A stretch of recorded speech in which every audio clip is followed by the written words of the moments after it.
മത്സ്യങ്ങളുടെ കുരുതിക്കളമായി പെരിയാർ മാറിയിരിക്കുകയാണ്. എന്തുകൊണ്ടിങ്ങനെ സംഭവിക്കുന്നു? നമ്മൾ എന്തൊക്കെ മുൻകരുതലെടുക്കണം? ഇതേക്കുറിച്ച് സംസാരിക്കാനായി കൊച്ചിയിലെ central institute of fisheries technology മുൻ ഡയറക്ടറും ഭക്ഷ്യസുരക്ഷാ വിദഗ്ധനുമായ ഡോക്ടർ MK മുകുന്ദൻ നമ്മളോടൊപ്പം ചേരുകയാണ്.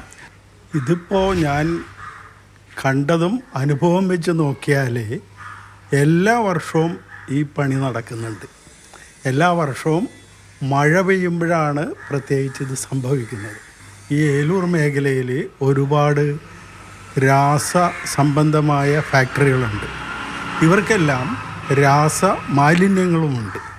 ഈ രാസമാലിന്യങ്ങൾ ഇവരെ പ്രത്യേകിച്ച് വേനൽക്കാലത്ത് റിലീസ് ചെയ്യാതെ സൂക്ഷിക്കുകയും മഴ പെയ്യുമ്പോൾ നല്ല വെള്ളമൊഴുക്കുണ്ടാകും എന്നുള്ള ധാരണയിൽ അത് നിർവീര്യമാകും എന്നുള്ള ഒരു അനുമാനത്തിൽ മഴ പെയ്യുമ്പോൾ റിലീസ് ചെയ്യുകയാണ് ചെയ്യുന്നത്. തൽഫലമായിട്ട് പ്രത്യക്ഷത്തിൽ കാണുന്ന ഒരു പ്രതിഭാസമാണ് മത്സ്യക്കുരുതി.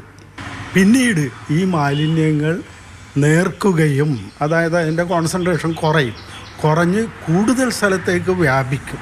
അങ്ങനെ വ്യാപിക്കുമ്പോൾ അത് മറ്റ് സ്ഥലങ്ങളിലുള്ള മത്സ്യത്തെയും കൃഷിയെയും ബാധിക്കും. അപ്പോൾ കാലപ്പഴക്കത്തിൽ ഈ ആളുകൾക്കും ഈ മൃഗങ്ങൾക്കുമൊക്കെ പലതരം രോഗങ്ങൾ വരാനുള്ള സാധ്യതയുണ്ട്.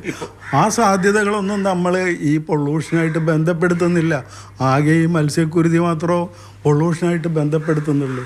അപ്പോൾ ഇത് ശരിക്ക് പൊള്യൂഷൻ കൺട്രോൾ ബോർഡ് വേണ്ട വിധം ഈ രാസമാലിന്യങ്ങൾ ഉൽപ്പാദിപ്പിക്കുന്ന അല്ലെ ഉണ്ടാക്കുന്ന ഫാക്ടറികൾ പരിശോധിച്ച് അത് നിർവീര്യമാക്കാനുള്ള കൃത്യമായ നടപടിക്രമം പാലിക്കണം. അത് പാലിക്കാത്തത് കൊണ്ടാണ് ഇത് സംഭവിക്കുന്നത്.